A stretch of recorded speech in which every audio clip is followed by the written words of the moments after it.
এটা নয় যে যুগে হয়েছে।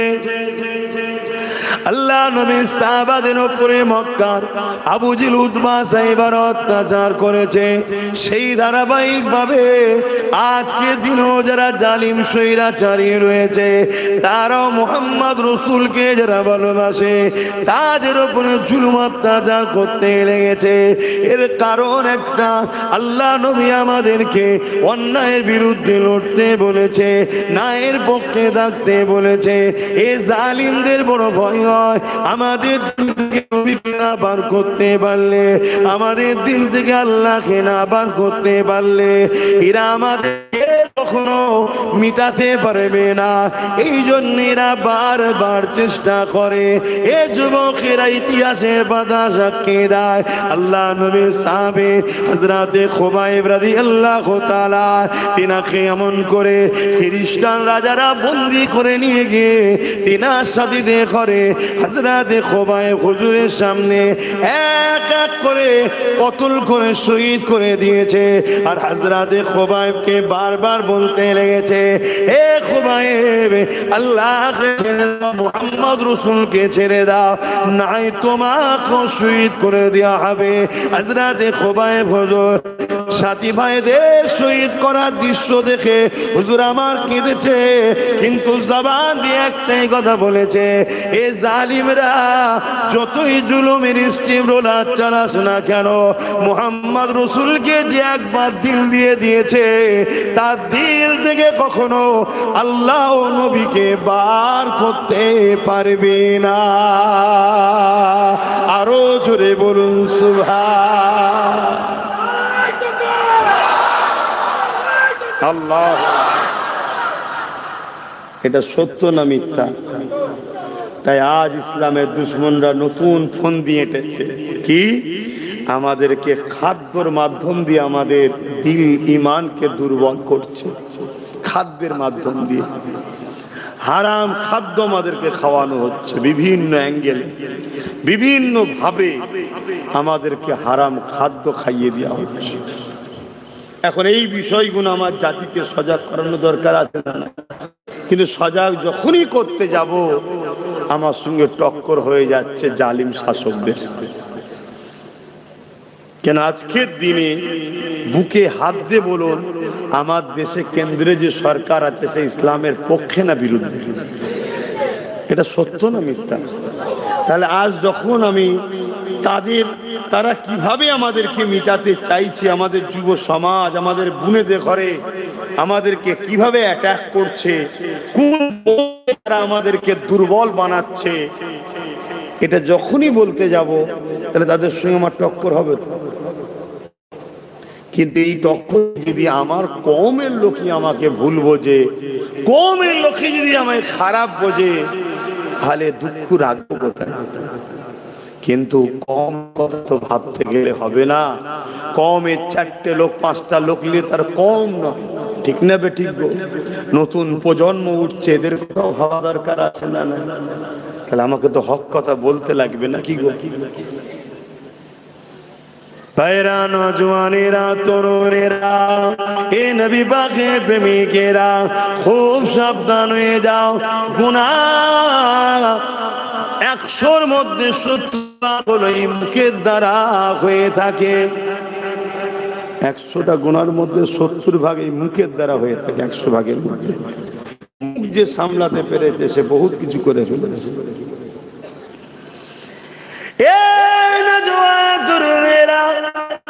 যেখানে সেখানে যা পাবেন নিয়েই মুখে তুলে দেবেন না, যেখানে সেখানে যা স্লোগান দিয়ে ফেলবেন না। কেননা অনেক স্লোগান এমন আছে যে স্লোগানের মধ্যে কুফরি রয়েছে, যে স্লোগানের মধ্যে রয়েছে, যে স্লোগানের মধ্যে ইসলাম বিদ্বেষী কথা রয়েছে, এবং সমাজে এমন খাদ্যের জায়গা আছে যেখানে তোমাকে এমন খাদ্য খাইয়ে দিচ্ছে যে খাবার যেতে যেতে যেতে তোমার ভেতরটাকে নাপাক করে দিচ্ছে। ওই ভেতর থেকে ঈমান আস্তে আস্তে বার হয়ে চলে যাচ্ছে। কেন এটা করা হচ্ছে?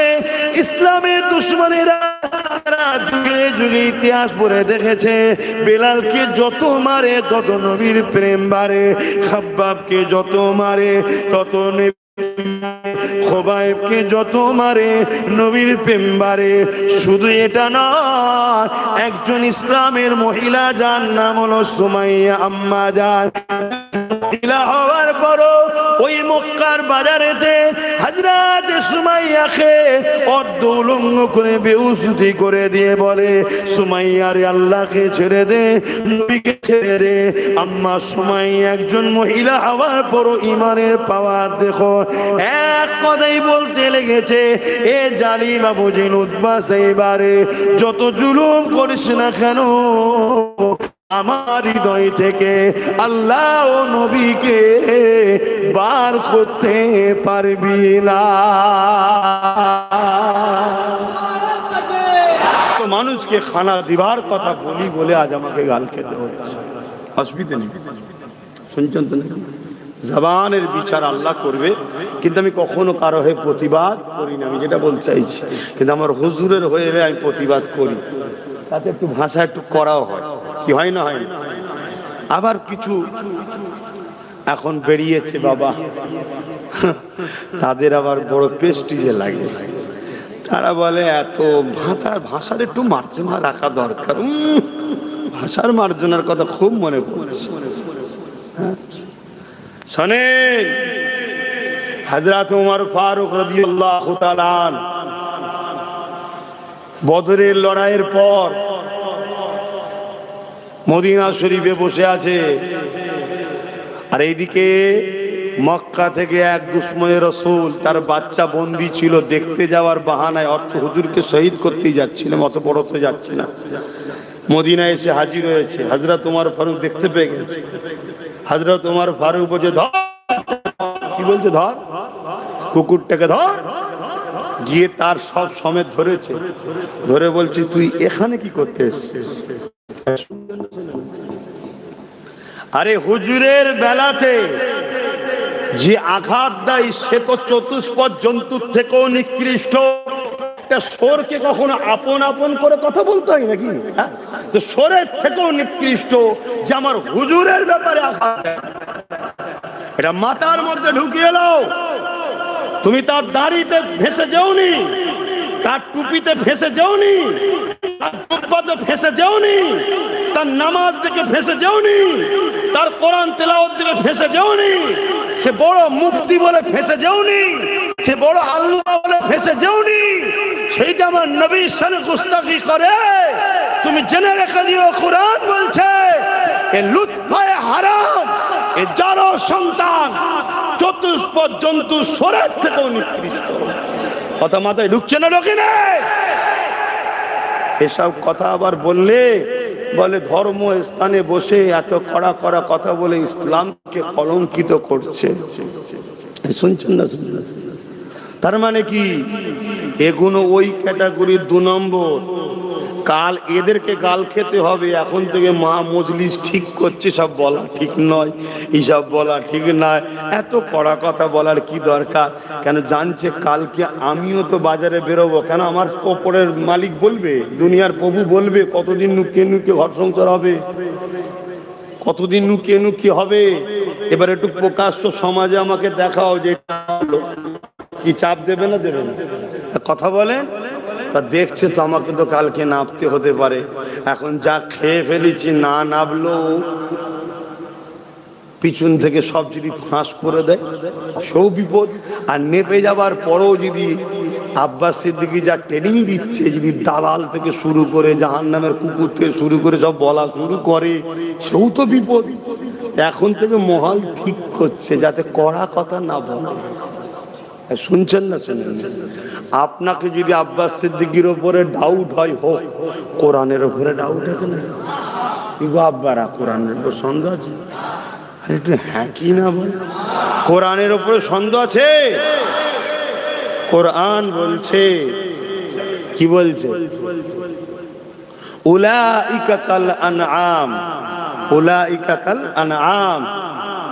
আল্লাহ বলছে এক শ্রেণীর মানুষ আছে যারা চতুষ্পদ জন্তুর ন্যায়। চতুষ্পদ জন্তু কাদেরকে বলে? যাদের 4টে পা। এই তো নাকি এদের চারটে পাতো, তাদেরকে কি বলা হয়? চতুষ্পদ জন্তু। আল্লাহ বলছে এক শ্রেণীর মানুষ আছে যারা চতুষ্পদ জন্তুর ন্যায়। আমার অসুবিধা হচ্ছে, এগুলো তো জানাতে হবে। কেন আপনি যদি চতুষ্পদ জন্তুর মতো হয়ে থাকেন, আপনি কি জাহান্নামে যেতে ভালো লাগবে আপনাকে? তাহলে আপনি যদি ভুল রাস্তা থেকে পরিবর্তন হওয়া দরকার আছে না? তাহলে আপনাকে তো জানাতে হবে চতুষ্পদ জন্তু কাদেরকে আল্লাহ বলছে চতুষ্পদ জন্তুর ন্যায়। তারপরে আল্লাহ বলছে বালহুম আদাল, বরং চতুষ্পদ জন্তু থেকেও নিকৃষ্ট। কারা? একদল মানুষ। কারা? একদল মানুষ। তারা কারা? আল্লাহ কোরআনে জানাচ্ছেন, যারা কান থাকতে সত্য কথা শোনে না, যারা চোখ থাকতে সত্য দেখে না, যারা হাত থাকতে হকের পক্ষে কাজ করে না, যারা পা থাকতে হকের রাস্তায় চলে না, যারা কথা বলে না, এরা হলো চতুষ্পদ জন্তু থেকেও নিকৃষ্ট।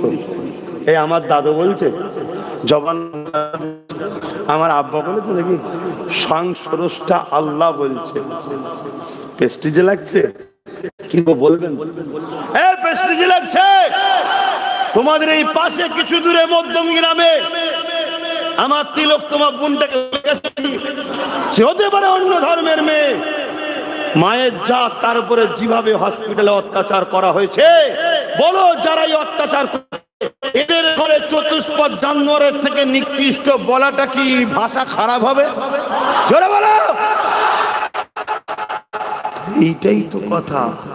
আর যে এই পৃথিবীতে রেপকে রুখেছে, সেই মোহাম্মদ রসুলের উপরে যে আঘাত দেয়, তাকে কি বলা যাবে? কথা মাথায় শুনছেন না? রোকেন শরিয়াতকে বোঝো। আমরা নিজেরা পাড়ায় মামাসি তুলে, বাপ তুলে, গোষ্ঠী তুলে গাল দিই নিজেদের স্বার্থে। ওটা অন্যায়, ওটা হারাম। তখন মনে থাকে না যে কি করছি। কথা বুঝছেন না? বোঝেন না? যারা এখন আমার বিরুদ্ধে কথা বলছে, একটা সময় ক্যাসেট খুললে দেখা যাবে এমন এমন ভাষা মাইকে বসে বলেছে, যে কোনো বাপ বেটা একসাথে বসে শুনলে একে অপরের মুখে দেখে মুখে লজ্জা ঘুরিয়ে দেবে। আচ্ছা আমি কি বলেছি? আমি বলেছি আমার হুজুরে যারা বিরোধী করবে তারা মানব রূপী পশু, তারা জাহান্নামের কুকুর। কোরআনের ভাষায় তারা নুতফায়ে হারাম, অবৈধ সন্তান। আল্লাহ বলছে কোরআন, আল্লাহ কোরআনে বলছে। তাহলে আমার কথা তো নয়, মুখটা তো আমার। এটা বলতে সমস্যা কোথায়? চলে আসেন, আমি যে কথা বলছিলাম, কোন কথা বলতে গিয়ে দিক চলে গেলাম? হ্যাঁ, কোন কথা বলছিলাম? তুমি কিছু বলবে? বাপেরা, নওজওয়ানেরা, আমার রাসূলুল্লাহর কথা বলছিলাম। কবে আমার নবী মদিনার অলিগলি দিয়ে ঘুরেছে, মক্কার অলিগলি দিয়ে ঘুরেছে, কি আজ আপনারা শুনছেন? সেই নবী পাকে শরীরের পাসিনা খুশবু আজ মক্কা মদিনার অলিগলিতে পাওয়া যায়। এটাই বলছিলাম। বলতে গিয়ে বলছিলাম কি, যারা আমার নবীর উপরে আঘাত দেয় একটু কড়া আমার কথা হয় বলেছিলাম, তারপরে ঘুরে গেছিলাম। যারা আমার নবীর বিরোধী করে, আই লাভ মোহাম্মদ রসুল, যাদের অ্যালার্জি হয়, ওদেরকে যদি বলা হয় ভাই তুই একবার কাছে আয়, কারো যদি জেন ধরা রুগী থাকে, ওকে নিয়ে যদি একবার শুকানো হয়, এমন গন্ধ বেরোচ্ছে জেন বাবারে মারে বলে পালাবে। আবার আমার নবীর বিরোধী করে আছে। কথা বলেন, ভুল বললাম? আচ্ছা আপনারা যদি আমার নবীর হন, আমার হুজুরের পক্ষে বলছে। এবার সবার ভাষা ভাব মিষ্টি হয়। ছোটবেলায় হয়তো আমার মা মধু খায়নি, অনেকে বলে সবসময় মিজা, সবসময় ঝগড়া করলাম ভাব আব্বাস সিদ্দিক। আচ্ছা আমি কি আমার জন্য ঝগড়া করছি? তাহলে কেন অ্যালার্জি হয় আমার উপরে? আজ যারা আমার রাসূলের বিরুদ্ধে কথা বলে, তাদের জেনে লিয়া দরকার মুহাম্মদ রাসূলুল্লাহটাকে। একদিন হুজুরের শরীরটা রাত্রিরে একটু অসুস্থ লাগছে, হুজুর একটা পাত্রে ইস্তেঞ্জা মুবারক করলেন। ইস্তেঞ্জা, হ্যাঁ বলেন ইস্তেঞ্জা, প্রত্যেকে মুখ খুলে বলেন যদি কেউ ইস্তেঞ্জাকে মুবারক বলতো, পেস্টিজে লাগিয়ে ইস্তেঞ্জা মুবারক বলবো, জানতে হবে কোন বক্তা জাহান্নামের কুকুর হয়ে গেছে। শুনছেন তো নাকি? আবার অনেকে বলে ও যেন কে জান্নাতে কি জাহান্নাম ও সব জেনে গেছে। আলহামদুলিল্লাহ, আল্লাহ ইলম দিয়েছে, কেন জানবো না? কোরআন হাদিসে আছে না না যে আল্লাহ ও রসুলের বিরুদ্ধে সে কোথায়? জান্নাতে তো। জোরে বলে যে আল্লাহ ও রসুলের বিরুদ্ধে সে কোথায় যাবে?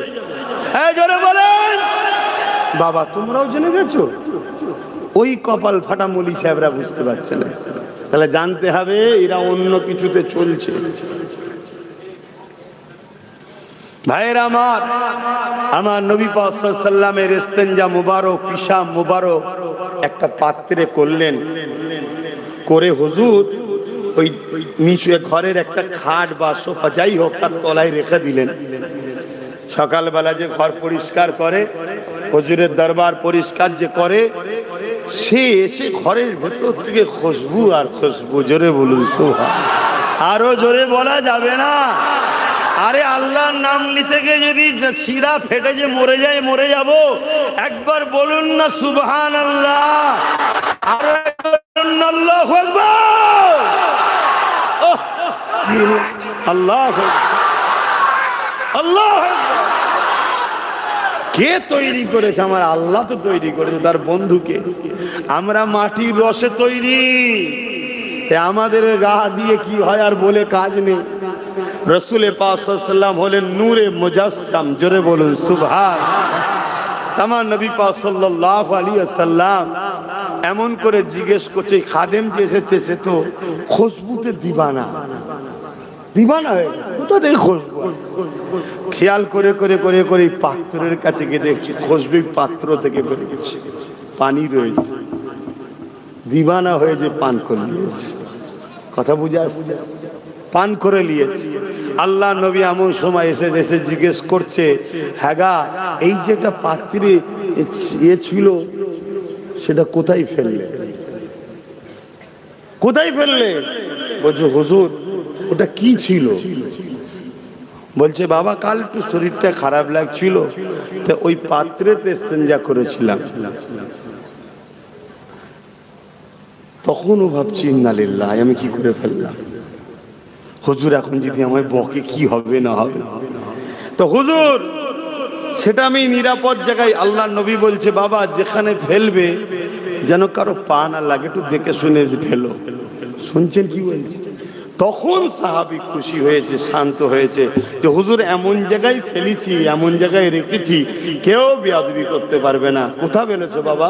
হুজুর খুশবুর চোটে পান করে ফেলেছি। বলুন সুবহানাল্লাহ। হাই হাই হাই, আরে দুনিয়া ওয়ালা, হতে পারো তুমি কোন দেশের রাজা, কোন দেশের মহারাজা, কোন রাজ্যের সিএম, পৃথিবীর রাজা হতে পারো, মুহাম্মদ রসুলের পায়ের ধুলো তো অনেক দূরের কথা, মুহাম্মদ রসুলের ঘোড়ার পায়ের ধুলোর উপযুক্ত হতে পারোনি। কে মুহাম্মদ রসুল্লাহ? শোনো, যার নামে অ্যালার্জি হয়, এই পৃথিবী তৈরি হয়েছে জিনার জন্য, তিনিই তো হলেন মুহাম্মদ রসুল। জোরে বলুন সুবহানাল্লাহ। তো ভাইরা আমার, আল্লাহ নবী কি বললেন? হে বাবা তুই কি করলি? পিশাব পান করে ফেললি, হে বাবা তওবা কর, আস্তাগফিরুল্লাহ পড়, এসব বলেছে। আল্লাহ নবী বলেছে যাও তো সাত পীরের ছেলের গা থেকে মেশক আম্বারের খুশবু বেরোবে। জোরে বলুন সুবহানাল্লাহ। কিতাব বলছে তার ছেলের গা থেকে খুশবু বেরোতে এলাকার লোক খুশবুতে পাগল হয়ে যেত। জোরে বলুন সুবহানাল্লাহ। আজকে যারা বিরোধী করছো, তোমাদের সকালবেলা কি হয়? আর বেশি ডিপে যাচ্ছি না, কি গো কথা খারাপ লাগছে নাকি?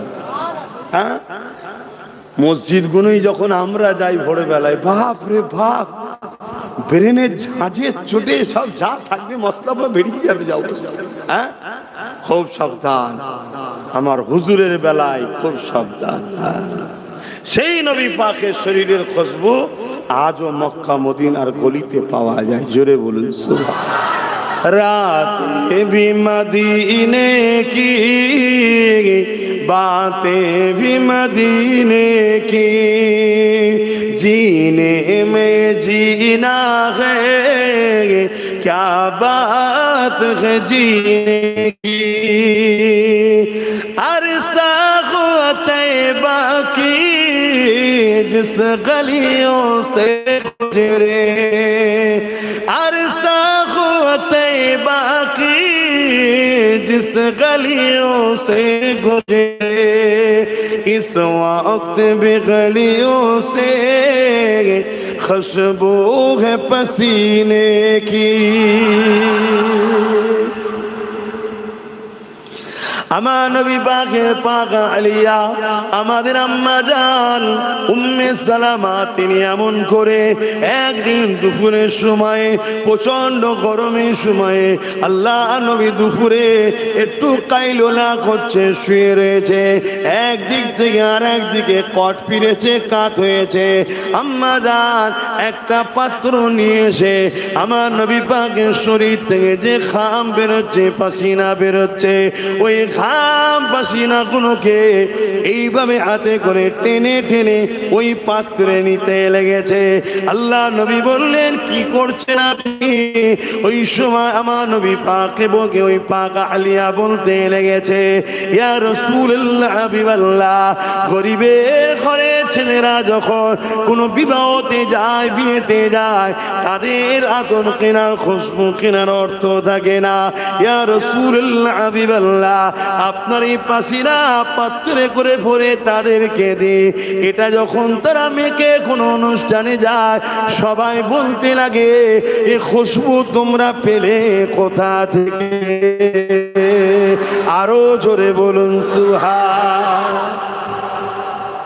কি গো, কারো মাথায় ঢুকছে না তো যে হুজুরের ঘামের কথা শুনে আমি কি করব? ঢুকছে না এই কারো মাথায়? যদি ঢোকে জানতে হবে তোমার মাথায় ইবলিশ ঢুকেছে, এজন্য এটা কুড়ে কুড়ে খাচ্ছে। এখানে নবী পাকের ঘামের তারিফ শুধু হচ্ছে না, এখানে আল্লাহর পাওয়ারের কথা আলোচনা হচ্ছে। কেন নবীকে এই শানটা বানিয়েছে কে? এই ক্ষমতাটা তাহলে কার? নবীর না আল্লাহ? হ্যাঁ, যে দুনিয়ায় সবার গা দিয়ে পাসিনা বেরোয়, আজীব জায়গা, মানুষ কত কি ইস্তেমাল করছে, যত ইস্তেমাল করছে তত ফেঁসেও যাচ্ছে অনেকে, আবার কি দুদিন পরে সেটাও কাজ হচ্ছে না। কিন্তু আমার নবী পাক সাল্লাল্লাহু আলাইহি ওয়াসাল্লাম, আহ কুরবান যা, তিনার শরীরের পাসিনা থেকে এত খুশবু বেরোতো।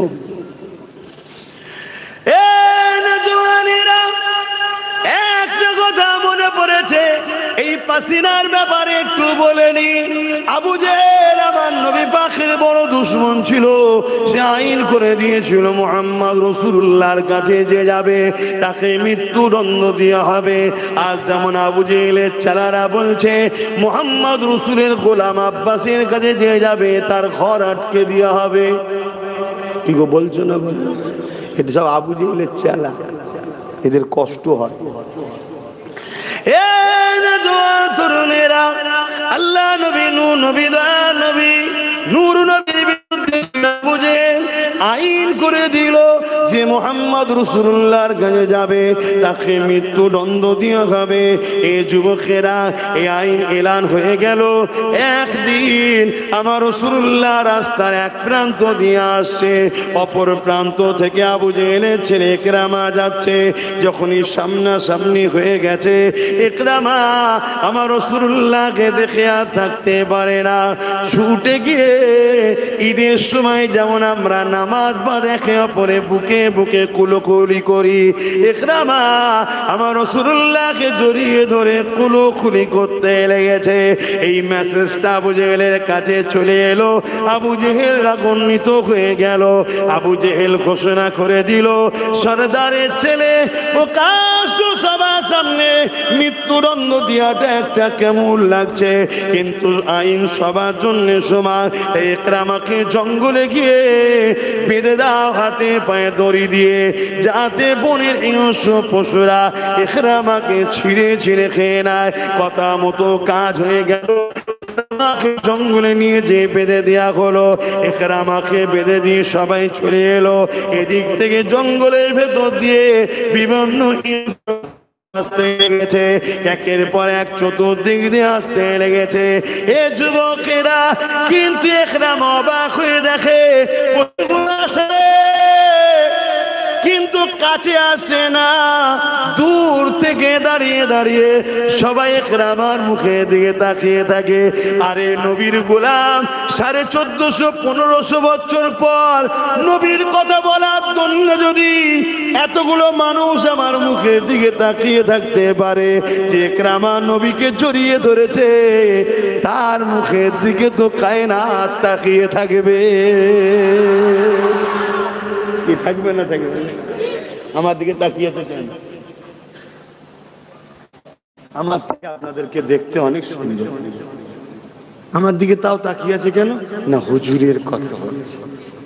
এই তাকানোটা আমার হুজুরের বলছি তাই। এই ঠিক বলছি তো না? এখানে এমনও ছেলে বসে আছে যারা জলসাতেই বসেন, কথা বুঝে আসছে, তাও মুখের দিকে ছিল। কি জন্যে? হুজুরের কথা বলছি। তাই সম্মানটা কার জন্য? জোরে বল, হুজুরের জন্য। কার জন্য? হুজুরের জন্য। আর হুজুরকে যে যত ভালোবাসবে তার সম্মান আল্লাহ তত বাড়িয়ে দেবে। বলুন ভাইরা আমার, ইকরামা দেখতো সব এসে গোল করে ঘিরে বসে আছে, আমার মুখে কেউ খাচ্ছে না। ইকরামা তার জবানে আরবি ভাষাতে এমন করে বলতে লেগেছে, খাচ্ছ না কেন তোমরা? আমাকে আগে আসো, আমার মতো হতভাগ্য আর কে আছে? আমি মুহাম্মদ রাসূলুল্লাহকে একটু জড়িয়ে ধরেছিলাম বলে আমার বাবা মাকে মৃত্যুদণ্ড দিয়েছে। ইকরামা তখন কিন্তু কলেমা পড়েনি, মন দিয়ে শুনবে। ইকরামা তখন ইসলাম আনেনি, ঈমান আনে, কলেমা পড়েনি। তখন সে বাপের দলেতেই ছিল, শুধু একটা কাজ করেছিল, আমার নবীর সুন্দর চেহারা দেখে, অদ্দুহাকে দেখে, চেহারায় আনোয়ারকে দেখে থাকতে না পেরে জড়িয়ে ধরে ফেলেছিল। এই যুবকেরা ওই সময় বলতে লেগেছে, আমরা কেন আমাকে খাচ্ছ না? গিয়েছি আমাকে খেয়ে না।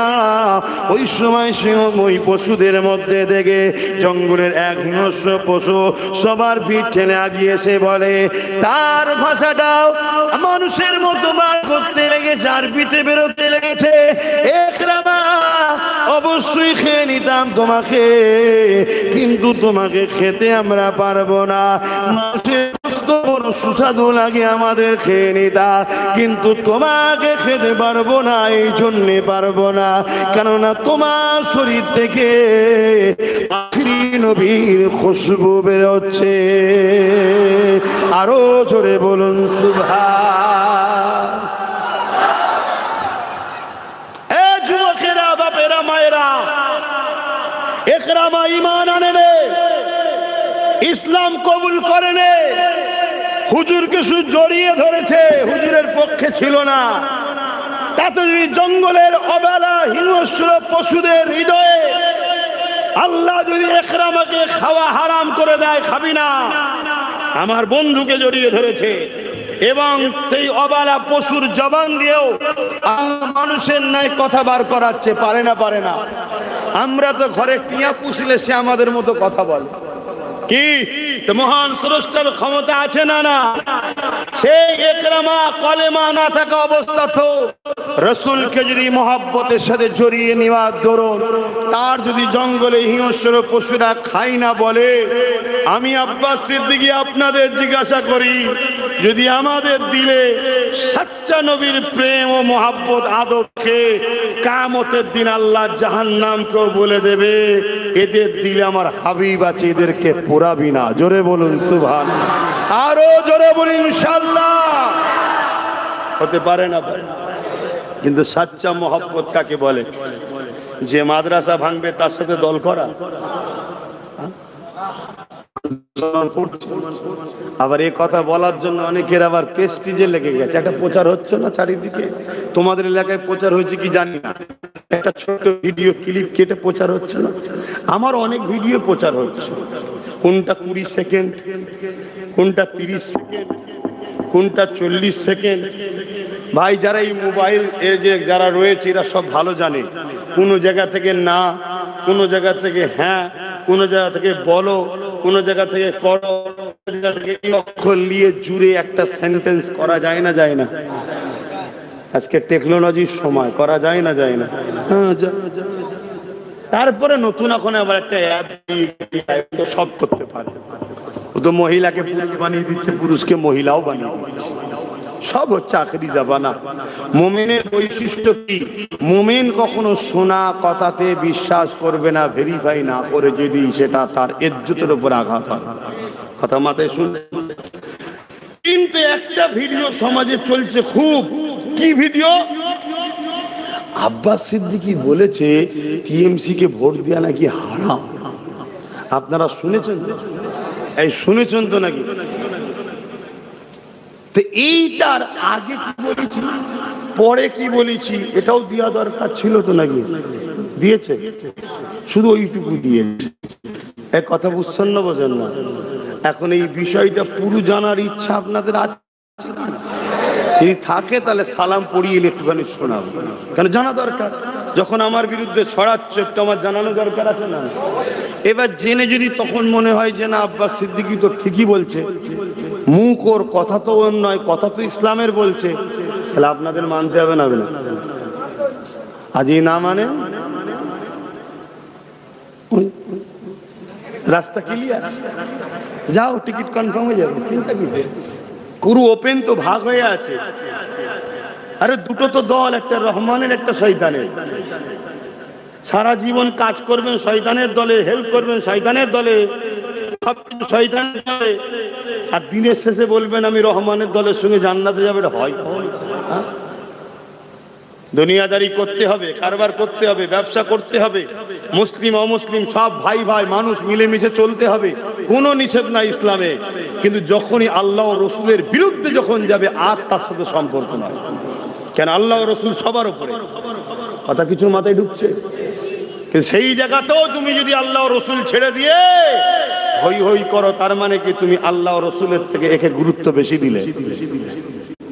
তো যাক, আমি চলে আসছি যে কথা বলছিলাম। তাহলে একরামার নবীকে মানেনি, শুধু জড়িয়ে ধরেছে, তাকে জঙ্গলের বাঘ খাচ্ছে না। কি বলছে? তোমার গা থেকে খুশবু বেরোচ্ছে। জোরে বলুন সুবহানাল্লাহ। তাহলে আমার নবী কি ছিলেন? খুশবু ছিলেন। জোরে বলুন সুবহানাল্লাহ। আম্মা জানা আমিনা হুজুরের একটা কথা বলি, এই খুশবু যখন বিষয়টা এসেছে একটু বলে দিই, শুনে রেখে দেন, অসুবিধে হচ্ছে নাকি?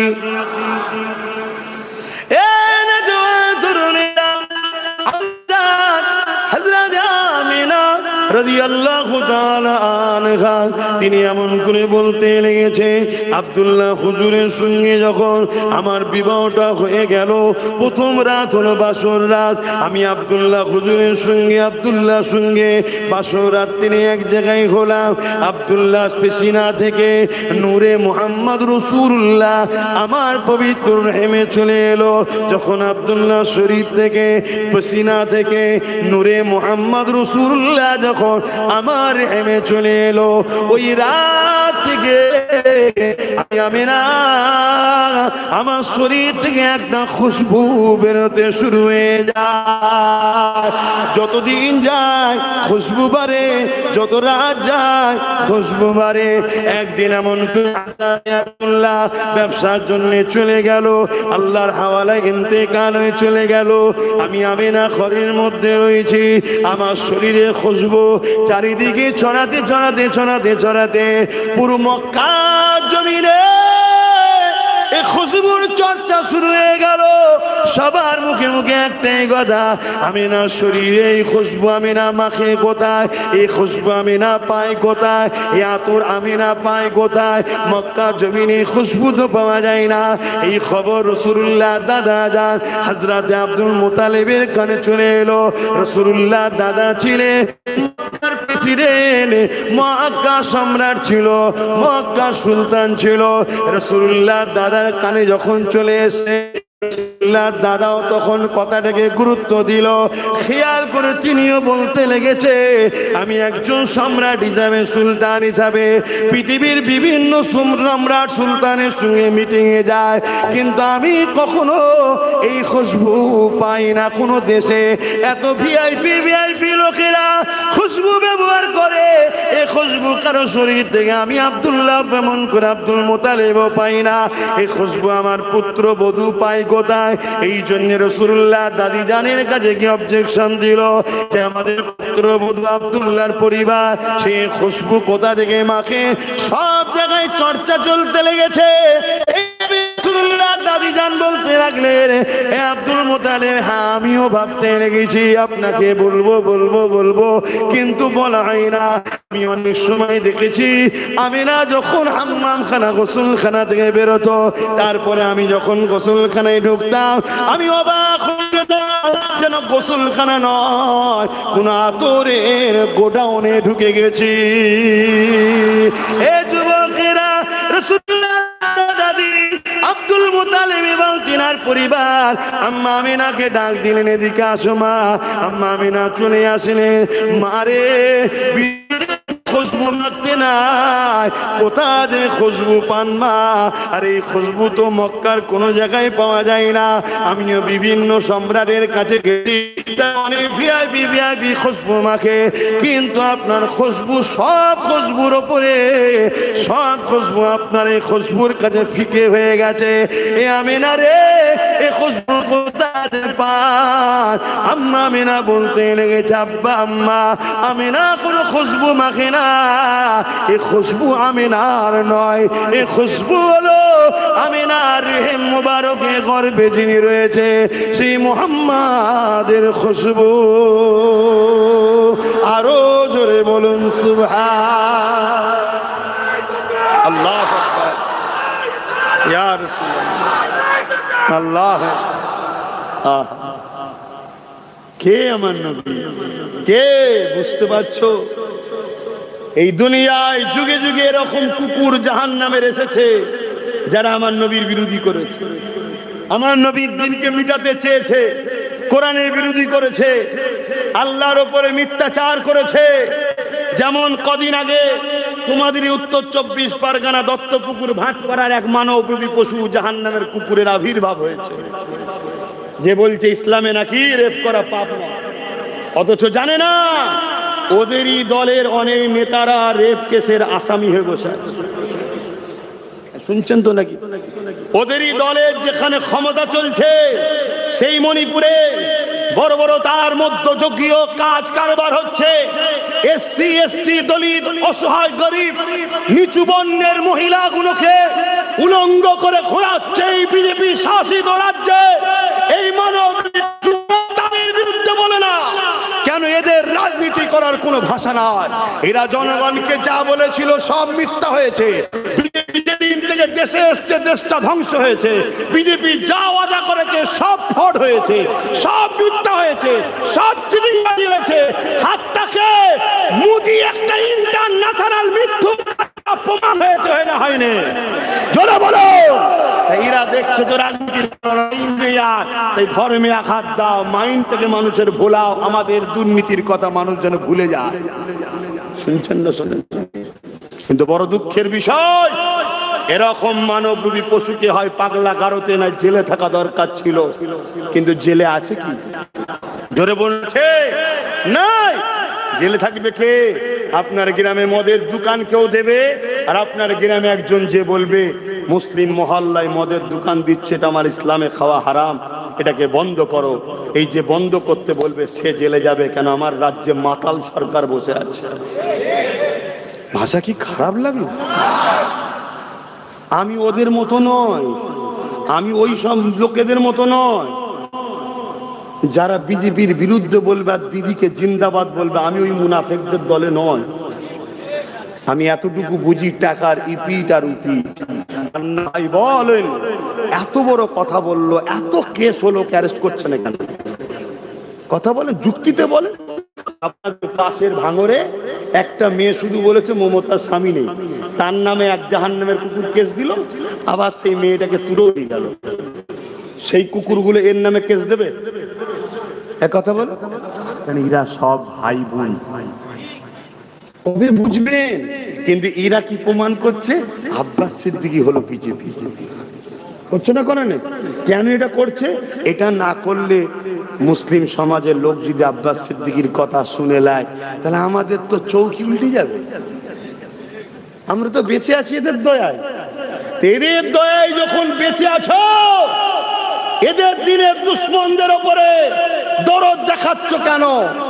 এদের মসজিদ মাদ্রাসাকে যারা মিটাতে আসছে, তাদের বিরুদ্ধে যখন এরা লড়াই করছে, তুমি কেন বলছো দিল্লি চলে যাও? তুমি যদি এদের দয়াতেই বেঁচে থাকো, তাহলে এদের বাচ্চাদের ঘরে কেন বলেছো যে রাস্তার কুকুরকের বাচ্চাকে মিড ডে মিল দেবো, তো মাদ্রাসার বাচ্চাদের মিড ডে মিল দেবো না? এই জানোই সরকার বলেছে, জানো তো নাকি? না জানলে তোমার সমালোচনা করবে। যদি এদের দয়ায় বেঁচে থাকো, তাহলে দুর্গাপুরে বোল্ডুজার দিয়ে পশ্চিম বাংলায় মাদ্রাসা ভাঙা হলো কেন? এদের দয়াতেই যদি বেঁচে থাকো, তাহলে 32টা মাদ্রাসার আনএডেড বন্ধ করে দিলে কেন? এদের দয়ায় যদি বেঁচে থাকো, তাহলে তুমি বললে কেন আমার উন্নত কোরআন শেষ হয়ে যাবে, আমার উন্নতি শেষ হবে না? এই যে কোরআন শেষ হয়ে যাবার কথা বলে, তাকে কোনো মুসলমান সাপোর্ট করলে ঈমান থাকবে? তার মানে তুমি ওই কথাকে অ্যাকসেপ্ট করলে। কথা বুঝে আসছে না? না, খুব জ্বলন হচ্ছে আব্বাস সিদ্দিকীর কথায় অনেকে, যে কি করা যাবে বল দেখি। এ তো সব ভান্ডা ফেটিয়ে দিয়েছে, কিচ্ছু করার নেই। যতদিন আমার ঘরে জান আল্লাহ রেখেছে আর আল্লাহ মেম্বারে নিয়েছে বসাবে, ততদিন আমি কোরআন দিনের পক্ষে লড়বো। এক কথা শুনছেন না শোনেন? যদি বলো যে না তুমি কোরআন দিনের জন্য লড়ছো না, তাহলে আমি তোমাকেই তো অফার দিচ্ছি, তুমি তওবা, তুই তওবা কি করবি? তুই কমসে কম বল যে আমার এগুলো বলা ভুল হয়েছে, তাহলে আমি তোর বিরুদ্ধে বলা বন্ধ করে দেবো। কথা বুঝছেন না, বোঝেন না? তাহলে তোর বিরুদ্ধে বলা বন্ধ করে দেবো। আর আমি একজন নাগরিক হিসাবে আমার একটা ভোট আছে, রাজনীতি আছে। কথা বুঝে আসছে না? নাই, আমার ভাই একটা দল করে, এই ভাই হিসেবে তার সাথ দেবো না তো? কিন্তু আমার ভাইও যদি অন্যায় করে, তখন তার সাথ দিবা যাবে না? না, যাবে না। তখন তার বিরুদ্ধে আমাকে বলতে হবে, তবে তাকে বুঝাবো পরিবর্তন হোক। যদি না বোঝে, তার সাথে আমার সম্পর্ক আলাদা করতে হবে। কেন? ভাই আগে নয়, ভাই আগে নয়। আমার কবরে আমার ভাই যে বলবে নাকি আল্লাহ আমার ভাই হয় এটা ছেড়ে দাও, তাহলে আমি আমার ভাইয়ের কথা ভাববো কেন? কিন্তু হ্যাঁ, আমার ভাই যখন হজ হাউস থেকে মদের বোতল বার করে পবিত্র করছে হজ হাউসকে, তাহলে আমি একজন ইমানদার হিসেবে, গুরু হিসেবে আমার মনটা চাইবে যে ও আরো বড় হোক। আমার ভাই যখন ওয়াকাফকে বাঁচাবার জন্য সুপ্রিম কোর্টে কেস করছে, তখন তো বড় ভাই হওয়া পরের কথা, আমার তো একজন মুসলমান হিসেবে মনে হবে, যাক আমার মসজিদ মাদ্রাসার জন্য কেউ তো কেস করলো না, ও তো কমসে কম কেস করলো। কি মনটা বড় হবে না? হবে না? এটাই তো ঈমানের সম্পর্ক। তো যাক, আমি যেটা বলতে চাইছি, তাহলে বলুন, আমার দিনের উপরে আঘাত দেবে কেউ, তার প্রতিবাদের দরকার আছে না? না, কিন্তু ধরবে কি গো? এই ভাটপাড়ার অর্জুন সিংকে অ্যারেস্ট করবে? জোরে বলে। যদিও চাপে পড়ে করে, কিভাবে করবে? এই তুই ওরম করিস নি, খুব ফেঁসে গেছি, তোকে একদিনের জন্য ভরি না, ভরি করে দেবো পরের দিন। শুনছেন না? শুনুন, যদি পাওয়ার আমাদের হাতে থাকে, আমরা কি করতাম? ও চামড়া ঢিলে করে ফেলতে।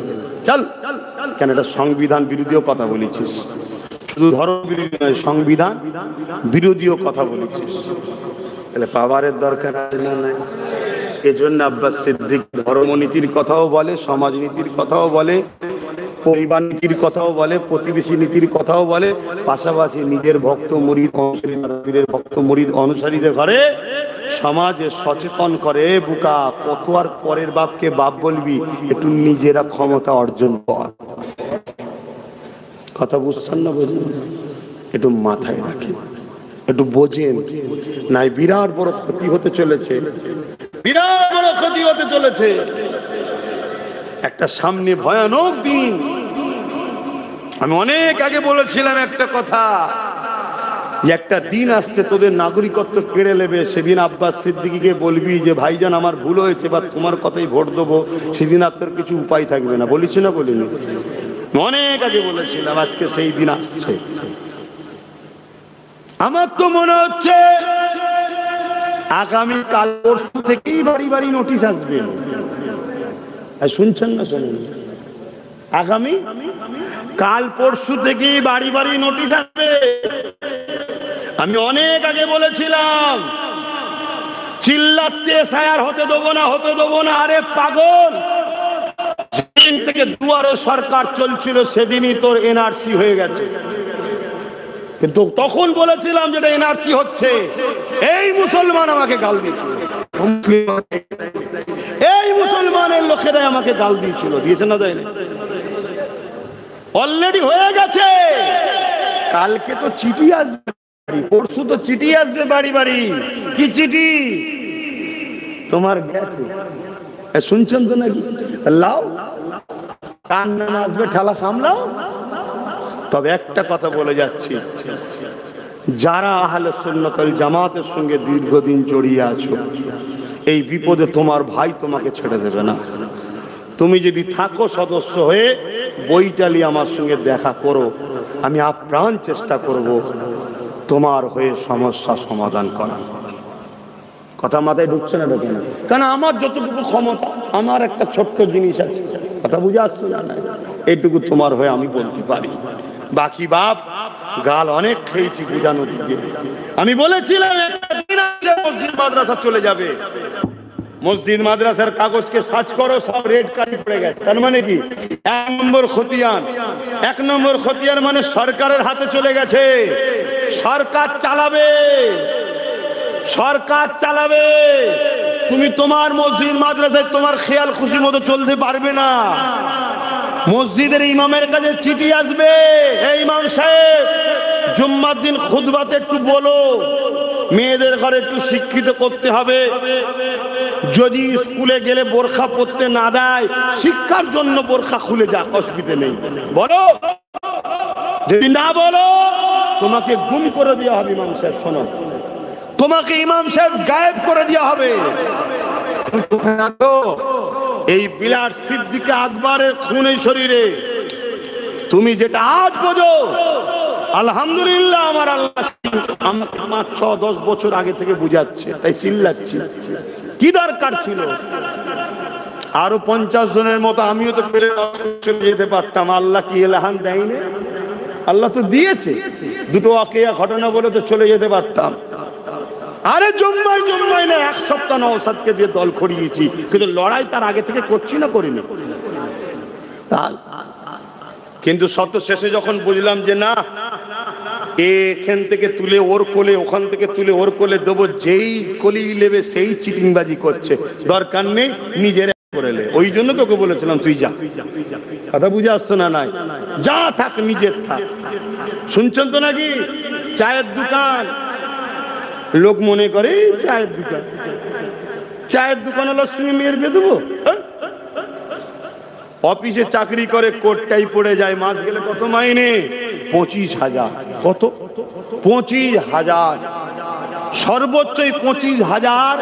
বেড়ে বেড়ে বেড়ে বেড়ে 30,000, 40,000, 50,000 হবে নাকি? এর চেয়ে বেশি তো আর হবে না। কিন্তু চাওয়ালা একটা ঘুমটি থেকে কারবার বিজনেস করতে করতে করতে আরো 5টা করে দেবে। শুনছেন তো নাকি? মাসে যত কমই হোক, এখন মানুষ চা বিস্কুট ছাড়া সকালে অন্য কিছু জোটে না।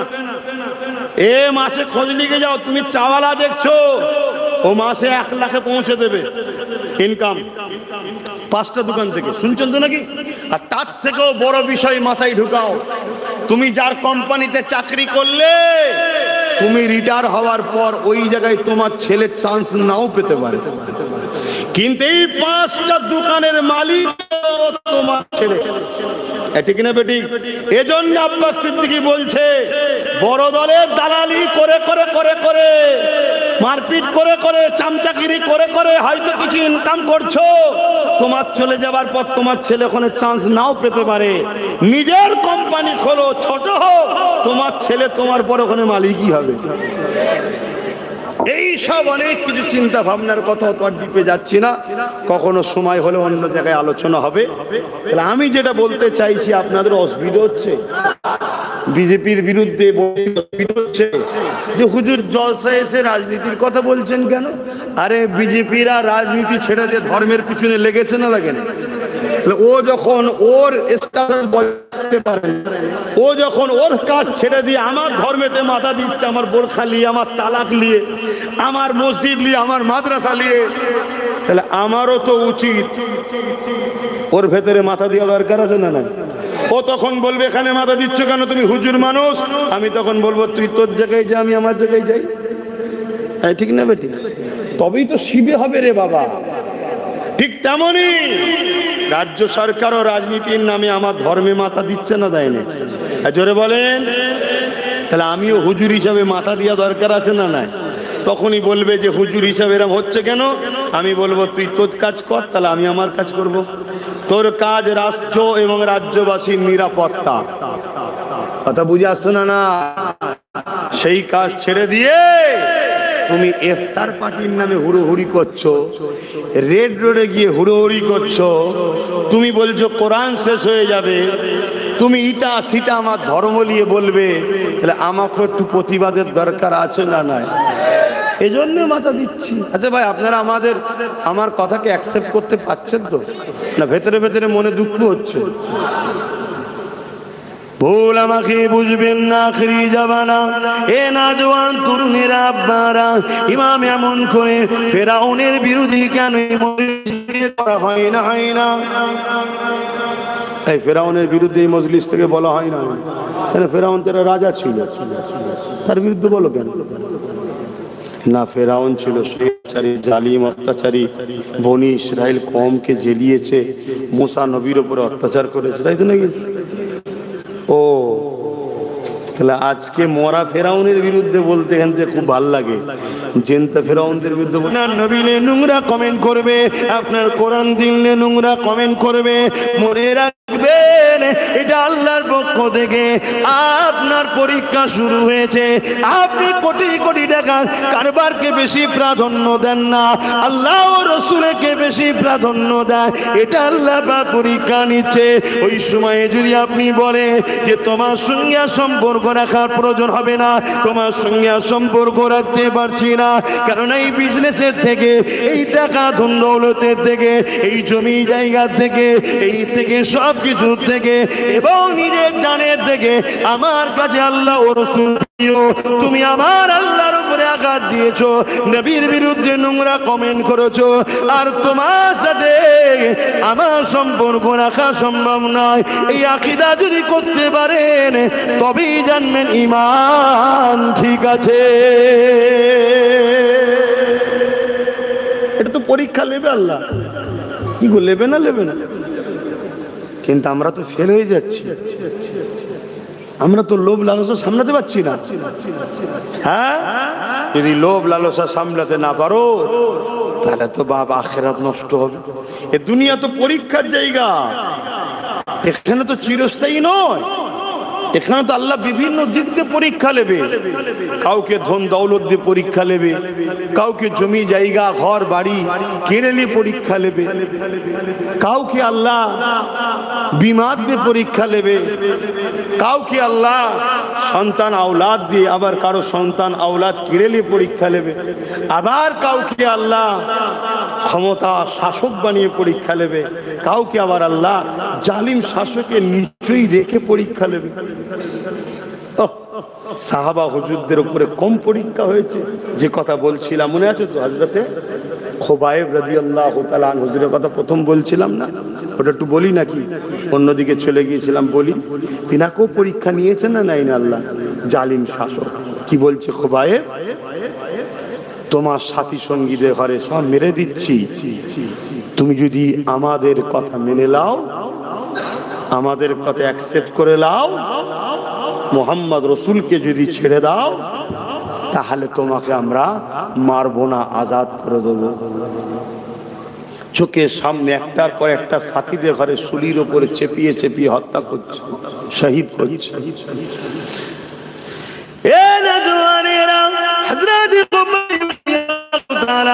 এই দৃশ্যখানা দেখার পরও তিনি চোখ দিয়ে পানি ফেলে সাথীদের মৃত্যুর জন্য, শহীদের জন্য কাঁদতে লেগেছে, কিন্তু জবানে একটাই কথা বলতে লেগেছে,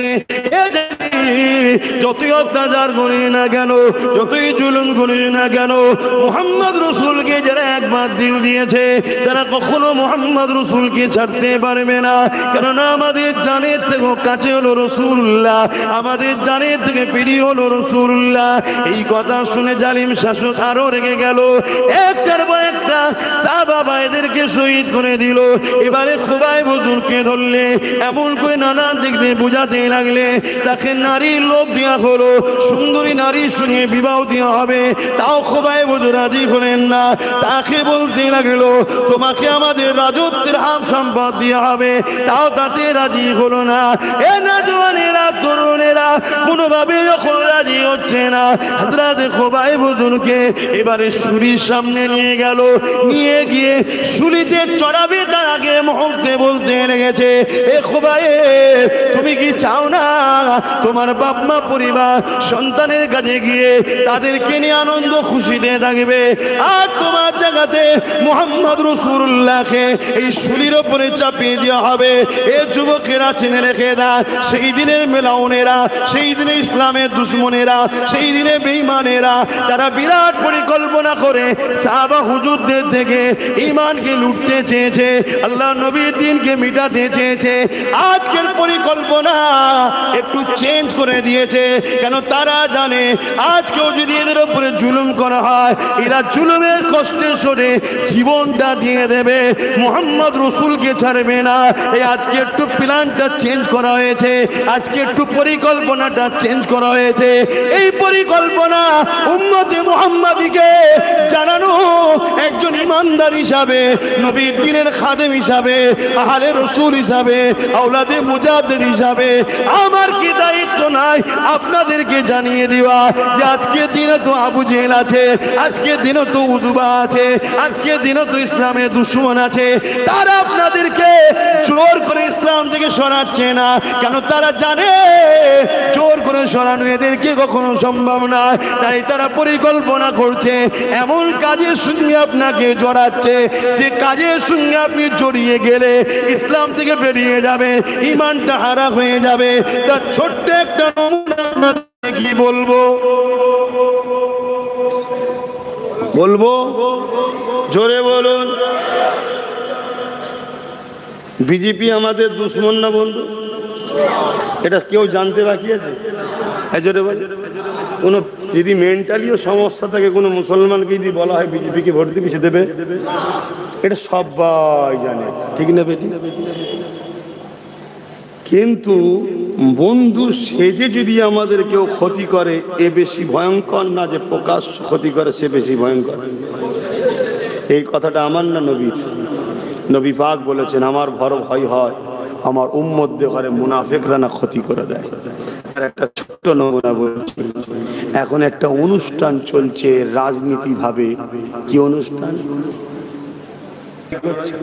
ওয়াকফ কালাকাউনের বিল ছিড়ছে, ওয়াকফ নিয়ে কেস করছে, ওয়াকফ বাঁচাবার জন্য এনআরসির হয়ে কেস করছে, আর সেই দুটো মুসলমানকেই মুসলমানদের একদল বলছে দালাল, আর বাকি কেউ দালাল নেই। তাহলে চিন্তা করুন, যে জাতি তাদের হয়ে যারা লড়াই করে তাদেরকে দালাল বলে, কতটা ধ্বংসের দিকে যাচ্ছে বুঝতে পারছি? এটা ভাবুন। আর এটা কেন বারবার বলা হচ্ছে? কেন মুসলিম প্রত্যেকটা মানুষই বিজেপিকে ঘৃণা করে, অতএব ওর সাথে যদি জুড়ে দিতে পারো তাহলে খুব সহজে ওর পাশ থেকে মুসলমানকে সরিয়ে দেওয়া যাবে। এক কথা মাথায় ঢুকছে না? ঢুকছে। কিন্তু আমি আপনাদের বলবো সেদিনে তাহলে আমাদেরকে কিভাবে শেষ করা হচ্ছিল?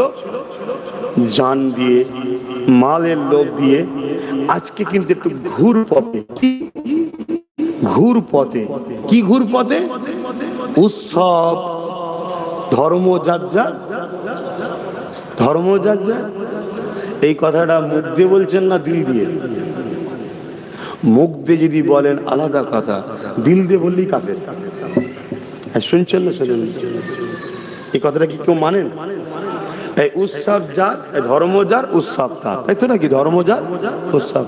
আচ্ছা, এই বিষয়গুলো অন্য কোনো উলামারা প্রতিবাদ করে? আমার বিরুদ্ধে যারা মুখ খুলছে তারা প্রতিবাদ করে কেন? সব ভাড়াই চলছে, ভাড়া। তাহলে উৎসব যার, এই ধর্ম যার, উৎসব তার, ধর্ম যার, উৎসব তার। কিন্তু আমাদেরকে কি খাওয়ানো হচ্ছে? ধর্ম যার যার। যদি কোনো মুসলমানের সন্তানের কথা মেনে নেয়, সঙ্গে সঙ্গে কাফের হয়ে যাবে। যদি কেউ আগে মেনেও থাকো, এ থেকে বাঁচার উপায় কি? এ থেকে বাঁচার উপায় হচ্ছে কলেমা রদ্দ কবুল করে নতুন করে মুসলমান হও। কথা শুনছেন তো নাকি? তুমি ভাবছো হয়তো আমি এখন ছেড়ে দিয়েছি, না, তোমাকে কলেমা রদ্দ কবুল করতে হবে। কথা মাথায় ঢুকছে না? ঢুকে না কেন? উৎসব তার, ধর্ম যার। ধর্মকে কেন্দ্র করেই উৎসব হয়। যেমন আমাদের ঈদুল আজহা আছে, ঈদুল ফিতর আছে। কথা বুঝে আসছে? যদি সবটা একই হয়, উৎসব যদি সবার হয়, আমাদের ঈদুল আজহায় 2 রাকাত নামাজটা হলো ধর্মের কাজ, আর উৎসবটা কি?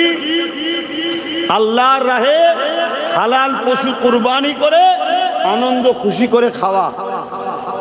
যদি একই হয় তাহলে ঠ্যাং ধরতে কেউ আসবে?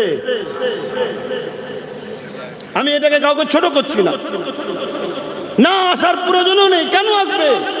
তার ধর্মে এটাকে অপছন্দ করা হয়, সে না আসে, এটাই উত্তম। ঠিক তেমনই যে উৎসবের সঙ্গে শিরক যুক্ত হয়, সেইখানে গিয়ে কখনো ঈমান থাকতে পারে না, মুশরিক হয়। কথা বুঝছেন না? বুঝি।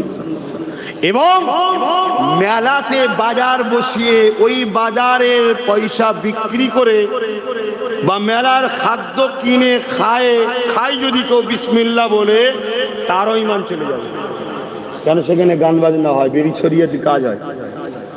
তাহলে এইটা গান বাজনা বেশরিয়াতের কাজের খাবার যদি খাওয়া নিজের পয়সায় কিনে যদি ঈমান যায়, তাহলে দীঘায় কেউ কিছু কারো ধর্মের কিছু করবে, তার ভোগ বা কি বলে ওই সব যদি দিয়ে রেশনের মাধ্যম দিয়ে খাওয়ানো হয়, ঈমান থাকবে? তাহলে আমাদের কিরা রাজনীতি করে কি বানাচ্ছে? তাহলে এই কথাটা আব্বাস সিদ্দিকী বলে দেওয়া খারাপ? এই কথা বলাতে এখন খুব মাথা গরম হয়েছে আমার অনেক মুনাফিক বন্ধুদের, খুব লেগে গেছে। কি বলছেন? বলা হবে না বন্ধ হয়ে যাবে? প্রতিবাদ হবে না বন্ধ হবে? হ্যাঁ হবে প্রতিবাদ। আর মনে রেখে দিও, যারা বারুদের স্তূপের উপরে আছে তাদের কাছে একটা মেসেজ, ওই যে দিশলাই কাটি হচ্ছে বিরাট ভয়ঙ্কর জিনিস।